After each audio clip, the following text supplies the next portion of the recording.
Assalamualaikum warahmatullahi wabarakatuh. Nama saya Nurhana binti Muhammad Nasruddin bernombor matrik 061559. InsyaAllah pada hari ini saya akan menerangkan bahagian hukum hakam sifat Allah Subhanahu Wa Taala. Terdapat 4 hukum yang akan dibicarakan oleh Imam Al-Ghazali dalam bahagian ini. Hukum yang pertama, hukum ini menerangkan bahawa sifat ma'ani yang 7 yang ada pada Allah Subhanahu Wa Taala sebenarnya bukan zat Allah Subhanahu Wa Taala. Apa itu sifat ma'ani yang 7 yang ada pada Allah Subhanahu Wa Taala? Iaitu sifat qudrat, iradat, ilmun, hayah, sama', basar, kalam. Jadi ni adalah 7 sifat ma'ani yang ada pada Allah Subhanahu Wa Taala. Jadi 7 sifat ma'ani ini sebenarnya bukan zat Allah Subhanahu Wa Taala. Bahkan ia merupakan satu kewujudan yang lain daripada zat Allah Subhanahu Wa Taala. Maksudnya zat itu ialah satu perkara. Diri Allah Subhanahu Wa Taala juga satu perkara.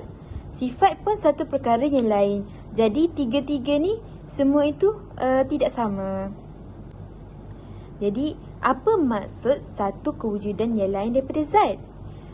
Maksudnya ialah Tuhan yang mencipta alam ini iaitu Allah Subhanahu Wa Taala menurut i'tiqad Imam Ghazali adalah Tuhan yang maha alim dan maha mengetahui dengan sifat ilmunya. Tuhan yang maha hidup dengan sifat hayyah dan maha berkuasa dengan sifat qudrat, yang maha berkehendak dengan sifat iradat dan juga maha mendengar dengan sifat basar, yang maha berkata-kata dengan sifat kalam.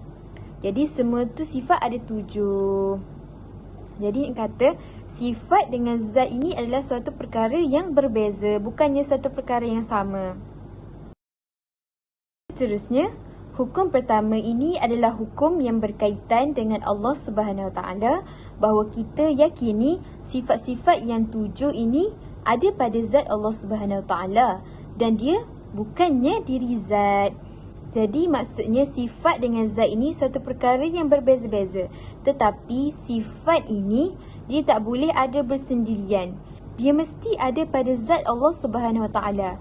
Maka sifat Allah Subhanahu Wa Taala yang ada pada zat Allah Subhanahu Wa Taala ni tidak boleh berpisah-pisah, dan sifat Allah Subhanahu Wa Taala bersifat kekal abadi pada zat. Bila kita sebut sifat Allah Subhanahu Wa Taala ada 7, bukanlah menunjukkan zat Allah Subhanahu Wa Taala ni juga ada 7. Zat Allah Subhanahu Wa Taala ni hanya ada satu, iaitu Allah Maha Esa. Contoh macam kita manusia. Kita ni ada sifat dan juga ada zat. Sifat kita itu adalah kelakuan kita, perbuatan kita, dan zat kita ni adalah diri kita. Contoh kelakuan kita sedang duduk. Duduk tu adalah sifat dan dia tidak boleh berpisah. Maksudnya masa kita duduk, kita tak boleh berpisah dengan diri kita. Dan menjadikan duduk tu bersendirian tanpa zat. Jadi itu tak boleh. Itu maksudnya zat ini tidak boleh berpisah dengan sifat. Tapi dia ni bukan satu perkara yang sama. Dia tu berbeza. Maka Allah Subhanahu Wa Taala mempunyai 7 sifat ma'ani, yang mana sifat ma'ani itu bukanlah zat. Walau bagaimanapun, sifat ma'ani mestilah duduk bersama dengan zat.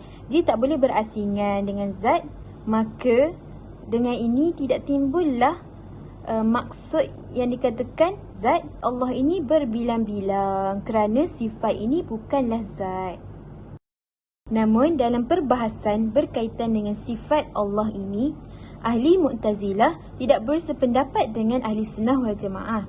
Mereka mengingkari makna yang telah dikatakan oleh ahli sunnah wal jamaah tentang sifat Allah Subhanahu Wa Taala dengan mengatakan zat Allah Subhanahu Wa Taala hanya ada satu, qadim dan tidak berbilang-bilang, iaitu Allah Maha Esa. Qul huwallahu ahad. Itu sahaja yang dimiliki oleh Allah Subhanahu Wa Taala, dan tidak boleh kita sabitkan perkara-perkara yang lain kepada Allah Subhanahu Wa Taala. Jadi maksud mereka, Allah Subhanahu Wa Taala berkuasa dengan zatnya. Allah Subhanahu Wa Taala maha mengetahui dengan zatnya, maha hidup dengan zatnya, maha mendengar dengan zatnya, Maha melihat dengan zatnya. Walau bagaimanapun, Mu'tazilah ini menyalahi pendapat mereka sendiri dalam 2 sifat daripada 7 sifat ma'ani, iaitu sifat kalam dan juga sifat iradat. Mereka mengatakan Allah Subhanahu Wa Taala berkehendak dengan sifat iradat yang lain daripada zat, dan Allah Subhanahu Wa Taala bercakap dengan kalam yang lain daripada zat. Tapi dalam makna iradat ini, mereka kata Allah Subhanahu Wa Taala mencipta suatu sifat kehendak yang duduk di mana-mana tempat. Dia sifat yang tidak berada di mana-mana tempat. Dan Allah Subhanahu Wa Taala mencipta sifat kalam ada pada suatu objek yang tidak hidup.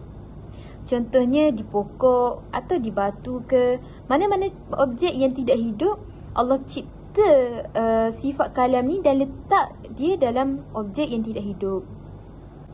Jadi kita boleh ambil contoh, Allah Subhanahu Wa Taala bercakap dengan Nabi Musa alaihi salam di Bukit Tursina, iaitu dengan Allah mencipta kalam pada pokok itu. Pada pandangan Mu'tazilah. Jadi pada pandangan Mu'tazilah ni, Nabi Musa ni bercakap dengan Allah menerusi pokok, bukan langsung daripada Allah Subhanahu Wa Taala. Jadi itu adalah pandangan Mu'tazilah. Maka pandangan ini ni ditolak oleh Ahli Sunnah wal Jamaah.